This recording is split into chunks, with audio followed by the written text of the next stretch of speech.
안녕하세요. 반갑습니다. 오늘이 4월 14일인가요? 4월 14일 먼저 번에 제가 1차에 이것이 진짜 소송경매다에서 4시간 동안 강의한 것이 있고, 오늘은 2편으로 오늘 다시 이 소송경매다에 저기만 4시간 동안 이 뒤편을 오늘 또 강의를 하도록 하겠습니다. 이 교재를 186페이지 한번 보세요. 186페이지. 2014 타경 13899 경기도 안성시 일중면 신흥리 759 해갖고 토지만 매각으로 나왔습니다. 토지만 매각입니다. 제가 이게 그 현장에 가서 보니까 이렇게 항공의 사진에서 이렇게 보시다시피 집이 이렇게 한 채가 있고, 그 다음에 여기 맞은편에 또 한 채가 있고, 가운데 현황을 잘라서 어떻게 한다? 이 도로로 써서 이렇게 이 집이 이렇게 사용하고 있더라고요. 제가 이거 가서 봤더니 이 집이하고 이 집은 제가 자세히 보지 않았지만 이 집에는 제가 현장에 가서 보니까 아이들도 있더라고요. 아이들이라고 얘기하는 것은 한 중고등학생 아들들이 있는데, 제 경험에 의하면은 그 아들들이 이렇게 있는 경우에는 거의 그 집을 사는 사람이 거의 협상을 합니다. 그래서 저는 이거를 낙찰을 받으면 이 땅은 이 건물 주인한테도 팔고, 이 땅은 이 건물 주인한테다 팔겠다 하는 욕심에 제가 이 물건을 추천을 했습니다. 추천을 했는데, 이 사실 보면 이 건축물 관리장이 뭐 없는 그 옛날 건물이죠. 추천을 했는데 아무도 뭐 그 낙찰을 받겠다는 사람이 없었는데, 한 분이 저한테 연락이 왔어요. 이게 이렇게 건물 매각처인데 제가 한번 입찰 들어가려고 하니까 좀 도와주시겠습니까 해서, 저는 추천하고 그거 낙찰 받은 물건을 도와주는 게 제 직업입니다. 보니까 염려하지 말으라 해가지고 얼마나 쓸까요? 그래서 다른 사람 안 들어올 것 같으니까 그냥 최저 가격 써라 이렇게 했는데, 의외로 다른 사람이 또 들어왔더라고요. 보니까 이거 보면 다른 사람이 얼마를 썼냐면은 8,700을 썼고 우리 수강생은 6,700을 썼으니까 2천만 원 차이로 다른 사람이 질렀더라고요. 보니까 저는 누가 이렇게 많이 질렀나 그랬는데 몰랐거든요. 한 일주일쯤 지났는데 한 수강생이 오더니, 교수님 그건 제가 낙찰 받았습니다 그러더라고요. 그러니까 우리 수강생 둘이 입찰에 들어가서 하나는 최저가로 쓰고 한 사람은 2천만 원 질러갖고 1등이 2등이 제 수강생이 다 들어갔는데 1등은 8,700, 2등은 6,700, 2천 차이가 난 겁니다. 2천만이나 차이 나게 질렀으면 돈이 남아요, 안 남아요? 남을 것 같아요, 안 남을 것 같아요?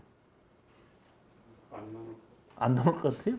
그럼 8,700원 이렇게 낙찰을 받았는데 돈이 남았는지 안 남았는지 한번 따져보십시다.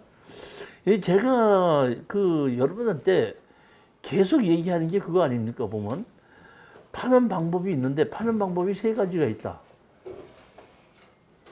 파는 것은 누구나 다 팔 수 있는데 가격을 결정하는 게 문제거든요. 가격을 결정하는데 가격의 결정은 누가 한다? 내가 하는 게 있고, 그 다음에 누가 하죠? 공인중개사고, 그 다음에 누가 하죠? 사는 사람이 하죠. 우리는 셋 중에 하나입니다. 그러니까 우리는 땅만 사가지고 그 건물 주인한테 땅을 팔 때는 내 마음대로 파는 거고, 내가 가격을 정하는 거고, 건물 주인이 땅을 살 능력이 없을 때는 건물을 내가 싸게 매입을 해서 건물과 땅을 합쳐갖고 공인중개사한테 하는 거고, 이것도 저것도 다 안 되면 다 팔아서 어떻게 한다?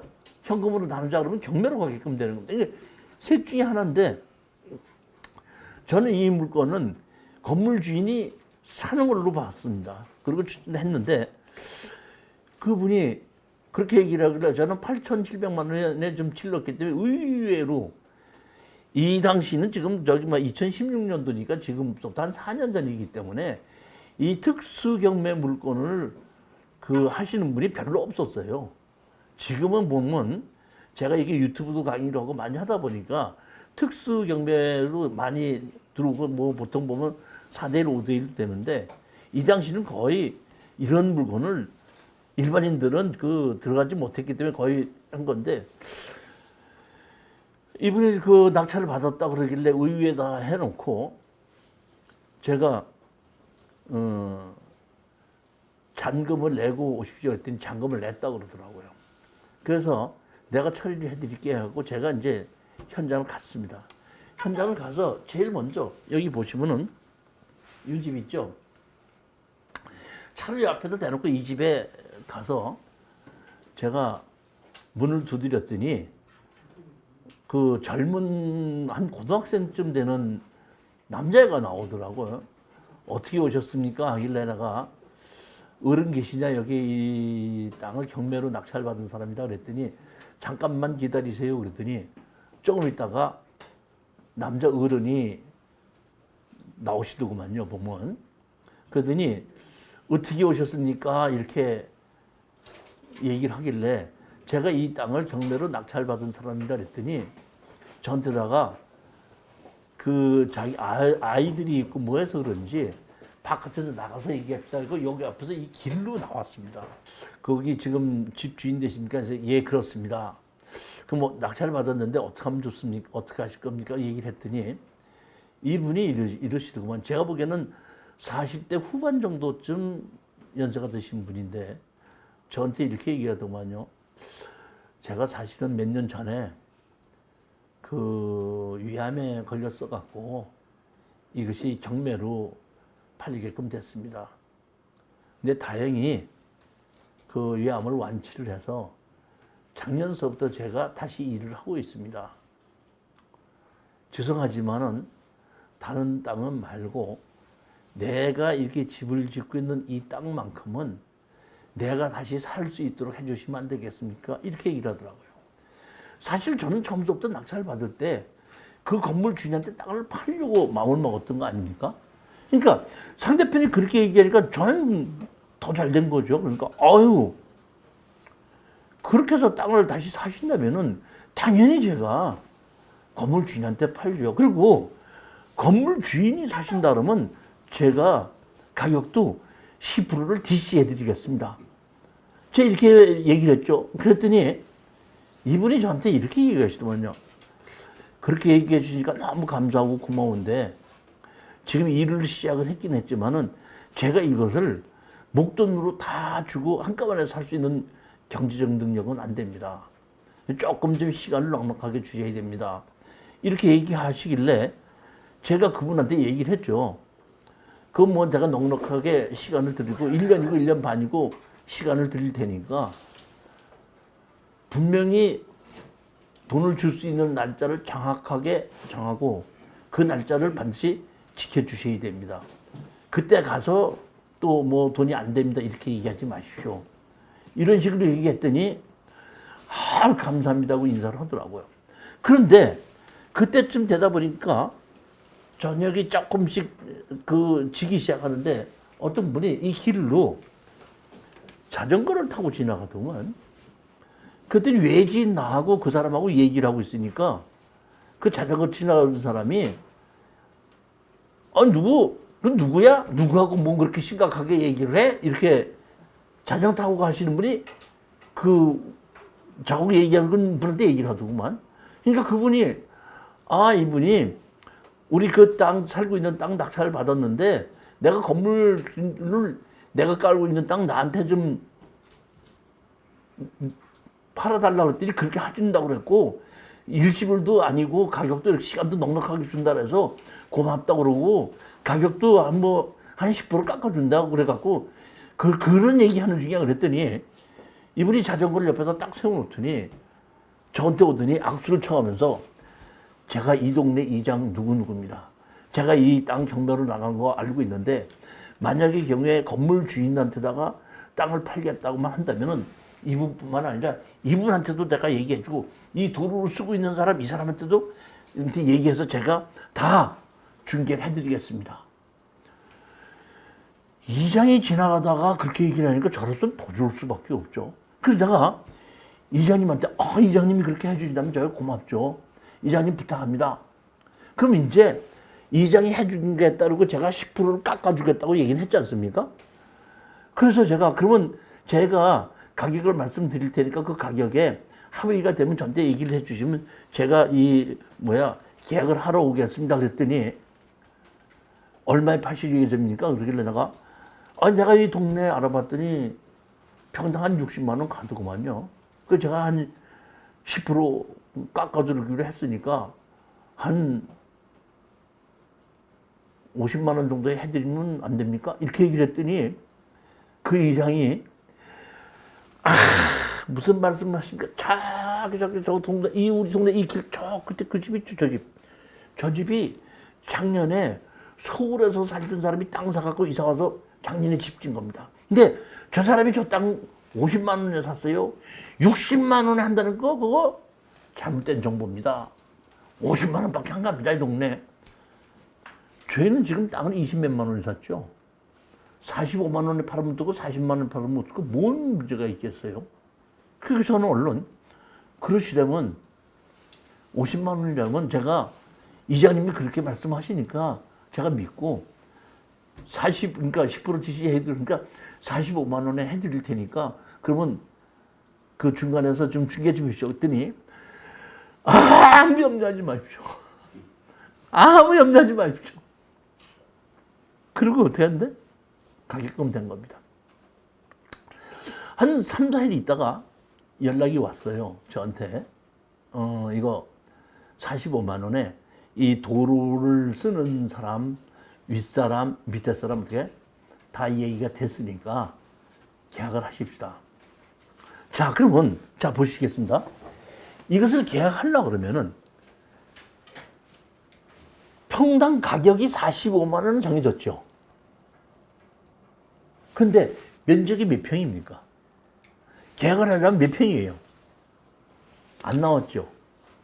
안 나온 거 아닙니까? 평수가 났어야지 45만 원 계약하는 거 아닙니까?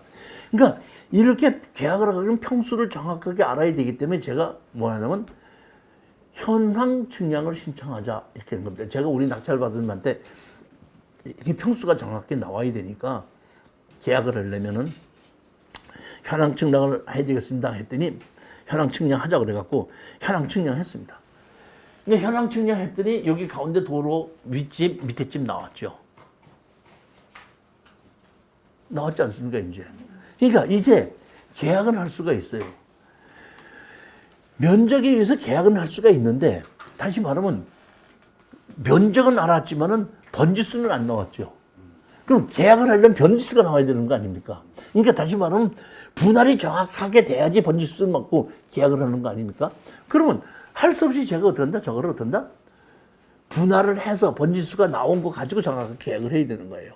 그러니까 지금 보면은 우선 가계약은 어떻게 했냐면 전체 번지수의 면적 중 얼마, 몇 제곱미터는 얼마 이렇게 계약을 하지만 우리가 잔금을 받기 위해서는 정확하게 등기 이전을 해줘야 되기 때문에 분할이 돼야 된다는 겁니다. 그럼 제가 이거를 어떻게 한다? 현황 측량한 걸 갖고 토목 설계 사무실에 가다가 우리 이제 낙찰받은 수강생한테 있죠. 이거 분할해야지 잔금을 받고 등기 이전을 해준다. 그럼 어떻게 했으면 좋겠습니까? 하길래 이 개발행위 허가를 받아서 이 분할을 해줘야 된다. 그럼 어떻게 해야 됩니까? 그래서 토목 설계사는 맡겨야 된다. 그럼 좀 부탁 좀 드리겠습니다. 그리고 제가 어떻게 한다? 여기 가서 토목 설계 사무실 가서 이거 개발행위 허가 해서 분할을 해달라. 이렇게 얘기했습니다. 근데 여기서 가장 중요한 것은 무슨 얘기냐면은 여기 보면 여기 집이 이렇게 있죠. 여기 자르는데 혹시라도 건폐율과 용적률이 맞지 않으면 또 안 잘라줄 수도 있어요. 보면은. 그래서 제가 건축과에 가서 이렇게 자르면 저기 항공사진을 보여주고 이 자를 때 건폐율과 용적률이 모자라지 않나 걱정이 돼서 왔습니다. 그랬더니 저한테 물어보더라고요. 여기에 있는 이 집은 맞는데 이 집이 벽이 있습니까? 없습니까? 물어보더라고요. 벽이 없습니다. 다시 말하면 그 마당에 왜 평상식으로 만들어 난 거거든요. 그래서 내가 벽은 없이 평상식으로 만들어 놨습니다. 그랬더니 그래요? 그럼 건폐율 용적률을 모자라지 않으니까 자르는데 아무 지장이 없습니다. 그러더라고요. 그래서 제가 토목 설계 사무실에다가 저거 자르는데 대행해 주는데 얼마냐 그러길래 200만 원 주십시오 그러더라고. 그래서 내가 조금만 깎읍시다 해갖고 이제 150만 원을 계약을 해갖고 제가 우리 그 낙찰받은 수강생한테 50만 원 계약 입금시켜라. 그리고 내가 물어봤더니 이렇게 해서 잤는데 아무 지장 없다 그러더라. 그러니까 해달라 그랬더니 예 알았습니다 해갖고 계약금을 50만 원을 주게끔 하고 계약을 하고 제가 서울로 올라오는 도중에 토목설계사무실에 전화가 왔어요. 아, 이 교수님이시니까 예, 토목설계사무실에 어디 누군데요? 이거 누구한테 얘기했는데 잘라준다고 합니까? 이거 제가 개발행위 허가를 하러 갔더니 안 잘라준다고 합니다. 저 이거 자르는 거 못합니다. 다시 좀 계약금 돌려드리겠습니다. 이렇게 얘기를 하더라고요. 그래서 제가 그러면 내버려 두고 내가 내일이나 모레 갈 테니까 나하고 같이 시에 들어가자. 그랬더니 알았습니다. 제가 이틀 있다 갔죠. 갖고 누가 안 잘라준다느냐 나하고 같이 들어가자 그랬더니 저하고 같이 이제 가십다 해갖고 여기 안성시청에 도시개발 그러니까 개발행위 허가를 담당하는 데를 갔습니다. 담당을 가서 제 그 토목설계사무실의 소장은 뒤에 있고 저 담당자고 저분입니다 그러더라고요. 근데 저 뒤에 한 두 발자국 좀 뛰어 있고 제가 갔죠. 가서 이거 왜 개발행위 허가를 분할을 신청했는데 분할을 안 해준다고 하는 겁니까? 했더니 그분이 나를 탁 쳐다보더니 당연하죠. 여기 지목이 대지지만은 건축물 관리대장이 없는 무허가 건물이 있지 않습니까? 무허가 건물이 있을 때는 이런 거 못 잘라주게끔 돼 있습니다. 이렇게 얘기를 하더라고요. 맞습니다. 이게 무허가 건물이 있을 때 안 잘라줍니다. 그 저는 제가 먼저 번에 이 토지 개발 때 얘기했는데 특수 경매 토지 개발에 입문하는 것이 제일 먼저 제가 뭐라면 토지 분할을 할 수 있어야 된다 그랬죠. 여기 저한테 강의 들으신 분들 중에서 토지 분할을 못 하시는 분 있어요? 개발행위 허가 때 제가 분할이 되는 것이 제일 먼저 어떤 것이 분할이 된다 그랬죠? 제일 먼저 분할이 개발행위 허가에서 분할이 되는 거. 지목 변경. 그렇죠. 지목이 달라지면 되죠. 또 그 다음에 뭡니까? 건축물 대지. 아니 불합리한 경계를 정리하기 위해서 옆에 합필하면서 자르는 거는 그건 다 해준다 그랬죠. 세 번째는 뭐냐면 현황에 산소가 있을 때 해준다 그랬죠. 네 번째는 도로를 만든다 그러면 해준다 그랬죠. 자, 여기서 개발행위 허가를 신청하는데 이 땅을 잘라달라고 신청하는 토목설계사무실에서 잘못한 거예요. 뭐냐면 간단한 겁니다. 이 땅을 잘라달라는 것이 아니라 이 집에서 개발행위 허가 신청해 이 집과 이 집에서 뭘 만든다? 뭘 만든다? 도로 만든다. 잘라달라. 이렇게 개발행위 허가를 신청해야 되는 거예요. 그 제가 얘기했죠. 무슨 소리냐. 개발행위 허가에 도로를 만들려면 잘라주게끔 돼 있지 않느냐. 그러면 이 집하고 이 집에서 여기 도로를 만들려고 그러는데 왜 안 잘라주냐 그랬더니 그 담당자 이렇게 보더니 그러면 이 집하고 이 집에서 도로를 만든다고 개발행위 허가를 신청해야지 그냥 이 집하고 이 집하고 자르겠다고 지금 이런 식으로 신청한 거 아닙니까? 그게 개발행위 허가 신청이 잘못된 거 아닙니까? 저한테 그렇게 하더라고요. 그래서 제가 일단 뒤에 토목설계사무소 소장한테가 들었지 그랬더니 예 알겠습니다. 바꾸겠습니다. 그러면 이게 뭐냐면 이 집하고 이 집에서 여기서 뭘 만든다고? 도로를 만드는 목적으로 개발행위 허가를 신청하는 겁니다. 그러면은 여태까지는 낙찰받은 우리 이름으로 했는데 개발행위 허가 신청 자체가 이 집하고 이 집이에요. 그러면 이 집하고 이 집에서 먼저 번에 가계약 했었죠. 아까 번지수가 나오기 전에 총 번지수에 몇 평대 이렇게 계약했다고 했지 않습니까? 그리고 이제 잔금 내기 전에 분할해서 번지수가 나오면 잔금을 치르면서 그 사람 이름을 등기 이전해 주는 거 아니에요. 그러니까 1차로 가계약을 했었지 않습니까? 저 한 번 이제 지분으로 거기에 보면 주민등록번호가 나와니까 제가 주민등록번호를 적어주고 이름을 적어줘서 개발행위 허가 신청 자체를 도로를 만드는 걸로 바꾼 겁니다. 한 일주일쯤 있었더니 개발행위 허가가 났습니다 하고 토목설계사무소에 연락이 왔더라고요. 그럼 개발행위 허가가 났으니까 난 거를 찾아가지고 개발행위 허가에서 허가증을 찾을 때 우리는 뭘 준다 그랬죠, 제가? 뭐 준다 그랬어요? 다 잊어먹었어요? 허가증을 찾을 때요? 네. 개발행위 허가증 찾을 때 뭘 줘야 된다고, 뭘 줘야지 허가증을 준다 그랬어요? 보증비용. 그렇죠. 보증보험 증권을 해줘야 되죠. 그 보증보험 증권을 줘야 되다 보니까 토목설계사무소에서 나한테 오면서 허가가 났으니까 여기 보증보험 증권 요거 끊는 것이 있으니까 요거 뒤에 보증보험 회사 가서 15,000원을 끊어 가지고 제출하면은 허가증을 줍니다. 허가증을 갖고 오셔야지 이제 나머지 진행합니다. 이렇게 되는 거예요. 그러면서 나보고 토목설계사무소 요 뒤로 돌아가면은 4층 빌딩에 꼭 보증보험 회사가 있다 이럽니다. 그러니까 거기 보증보험 회사 가서 끊어갖고 오라 그러면서 나보고 토목설계사무소 소장이 그러더라고요. 이거 보증보험 증권 끊으려면은 본인이 가지 않으면 안 끊어줄 텐데 이러더라고요. 저는 그거를 생각을 못했어요. 보면 제가 이제 대행을 해준다, 그래서 왔다 갔다 하다 보니까 제가 그냥 그 보증보험 회사 가서 이걸 갖고 내가 보증보험 끊으러 왔다 그랬더니 저한테 신분증 달라고 그러더라고요. 제가 신분증 줬죠. 이렇게 보더니 그 보증보험 하는 담당자가 이렇게 보더니 여기 본인이 아니시네. 본인이 아니시면 이 보증보험 끊어줄 수 없습니다. 그러더라고요. 그러니까 보증보험 못 끊었어요. 자, 보증보험을 내는 이유가 뭐죠? 보증보험 내는 이유가 뭐예요? 그러니까 보증보험 증권을 줘야지 허가증을 주는 이유가 뭐야? 그렇죠? 공사를 하겠다는 걸 이행을 안 하면 그럼 원상복구 시키려고 하는 거죠. 그런데 제가 보면 공사를 다 준공이 됐어 안 됐어? 그러니까 공사를 안 할 걱정이 있다 없다.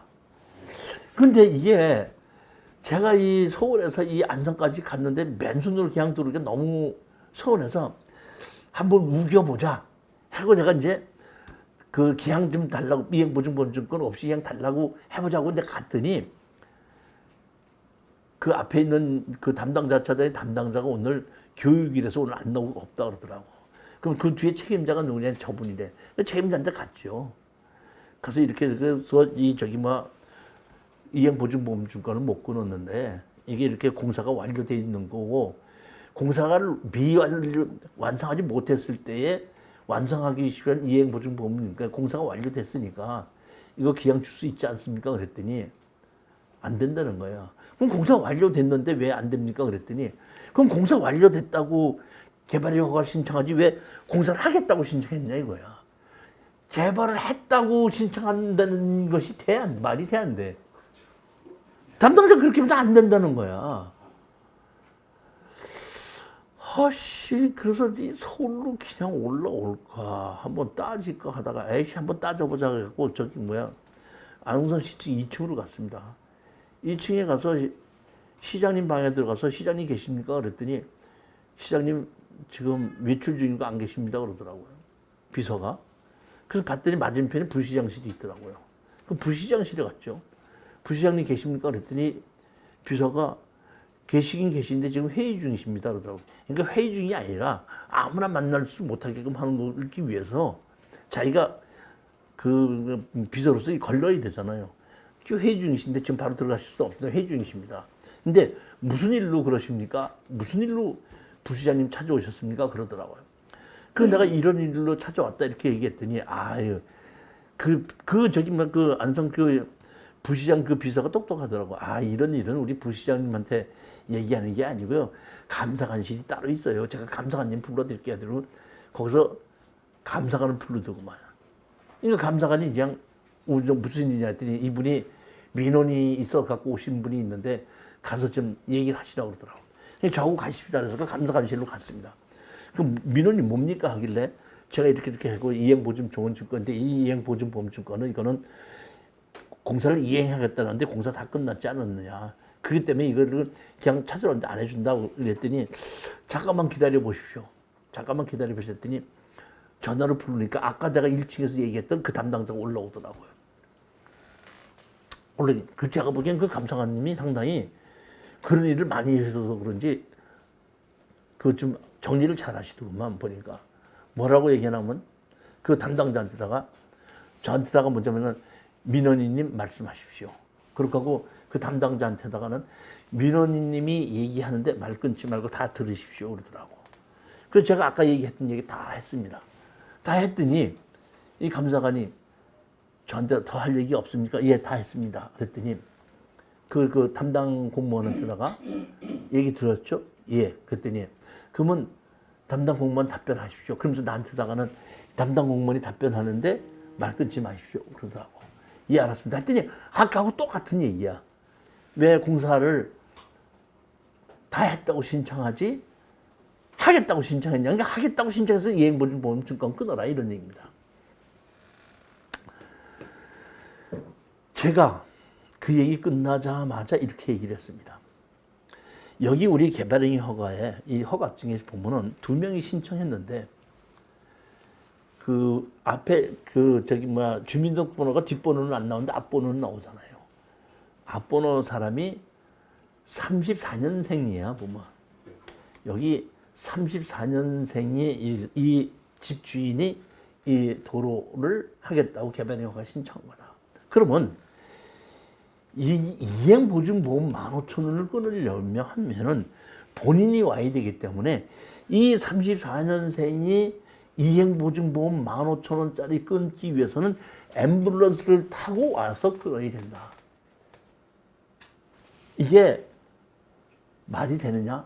내가 15,000원 안 내놓으려는 것이 아니라 이 본인이 여기에 올 수 있는 능력이 안 되는 거다. 했더니 감사관님께서 그 담당자한테다가 이행보증보험증권을 본인이 안 오면 안 끊어줍니까? 했더니 안 끊어줍니다. 이렇게 얘기를 했어요. 근데 내가 모르는 사이에 그 감사관이 그 담당자한테다가 해주라 그랬나 봐. 갑자기 감사가 그러더니 아이 참 말씀을 그러면 진짜 그렇게 하셔야지. 나는 15,000원 안 내려고 그냥 끝까지 그냥 달라고 그러는 줄 알았죠? 그러더라고요. 그래서 내가 아니 15,000원 아니라 15만 원 정도 내가 내겠다. 그것이 아니라 여기 본인이 와야 되는데 본인이 올 능력이 안 되는 거 아니냐. 그렇기 때문에 좀 해달라는 겁니다. 알았습니다. 내려갔습니다. 저기 뭐야 허가증 드릴게요.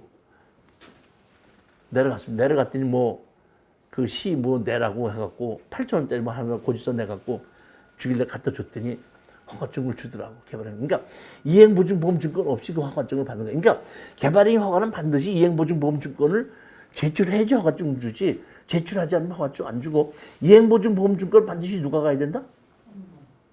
본인이 가야 된다. 본인이 가야지 이행보증보험증권 주지. 본인이지 않고 다른 사람이 가면 안 끊어줍니다. 보면. 뭐 본인이 가야지 끊어주는 게 맞는지 뭐 대행을 하면 끊어주는지 아니면 뭐 위임장을 가지고 갔을 때 끊어주는지 뭐 그럴 수 있겠지만 하여튼 간에 저는 그렇게 됐다는 얘기예요. 하여튼 이행보증보험증권을 받아가지고 제가 토목설계사를 가서 자 이거 받았다. 그러니까 이제 한 2, 3일 있다가 공사님 도로공사님 원칙적으로는 허가를 받았으면 그때부터 도로공사를 하는 겁니다. 도로공사를 해놓고 개발행위 허가 담당자한테 준공을 했다 와서 봐라 그러면 도로 포장이 제대로 도면대로 제대로 돼 있으면 허가증 저기 뭐야 준공 필증 끊어주면 그걸 가지고 어딜 가냐면 지적공사에 가서 제출하면 지적공사에서 분할을 해주는 겁니다. 순서가 그렇게 되는 거죠. 그 제가 그 저기 뭐 허가증을 받아주고 이제 조금 있다가 한 2, 3일 있다가 준공한 걸로 해갖고 저기 받아서 이거 저기 뭐야 지목 분할을 해라 이 얘기 했더니 그 토목설계 소장이 저한테 이렇게 나한테 얼굴 쳐다보면서 이거 저기 뭐야 그 이행보증보험증권 없이 이거 허가증 받아왔습니까? 물어보더라고요. 그래서 제가 예 없이 그냥 받았습니다 그랬더니 제가 토목설계사 하면서 20년 동안 이거 하면서 이행보증보험증권 안 끊고 이거 받아오는 거는 처음 봤습니다. 그러면서 나보고 와 대단하십니다. 저한테 그러더라고요. 하여튼 내용은 그렇게 된 거죠. 그래 갖고 며칠 있다가 나오니까 교수님이 준공기에 내서 분할이 됐습니다 하더라고요. 보면 우리 그 교재 보시면 이 분할이 된 토목 그 토지용지 확인은 있을 겁니다. 보면 191페이지. 몇 페이지죠? 191페이지. 191페이지 보면 분할이 된 것이 있죠. 네. 이렇게 분할이 되면서 번지수가 나왔죠. 네. 그러니까 이 번지수가 나온 이걸 가지고 정식 계약을 하고 등기 이전을 해주고 우리는 어떻게 한다? 팔고 빠져나온 것이. 그러니까 처음부터 끝까지 하는 것이 한 6개월 정도는 걸렸어요. 보면 이게 그러니까 이렇게 그러니까 건물 주인한테 팔아도 잘라야 되고 개발행 허가를 받아야 되고 이런 거 자체를 다 하려면 시간은 한 6개월 정도 걸리는데 거의 마진은 상당히 많았고 양도소득세도 많이 냈습니다. 어차피. 자. 도로도 팔았나요? 도로는 어떻게 했나요? 도로도 팔았으니까 나는 처음부터 저는 도로는 저 집에서 막을 수도 없고 뭐 하기 때문에 도로를 팔 생각 안 했거든요. 팔을 생각을 안 했는데 이장님이 가서 얘기하고 저 두 사람한테다가 그 도로를 사게끔 해서 도로까지 다 팔았죠. 도로도 팔고 위도 팔고 밑에도 팔고 다 팔았습니다. 처음부터 저는 도로는 팔 생각을 안 했었어요. 안 했었는데 자르는 것도 도로를 갖고 잘랐고 그것도 팔고 이제 그러니까 서류상으로는 저 그 두 집에서는 이 지적주상 도로가 없는 땅이었다가 지적주상 도로가 생긴 땅으로 자기네들이 두 집에서 지분으로 같이 했으니까 그 사람들 나름대로는 상당히 좋다고 생각했겠고, 근데 우리 같이 전문가들이 봤으면 저 두 사람은 사지 않아도 막지 못하는 그런 도로인 거죠. 주의토지통행권으로 하면 우리가 주의토지통행권으로 소송해서 지료를 받을 수가 있었죠. 지금 막지는 못했었는데 그냥 결국 사게끔 된 거예요.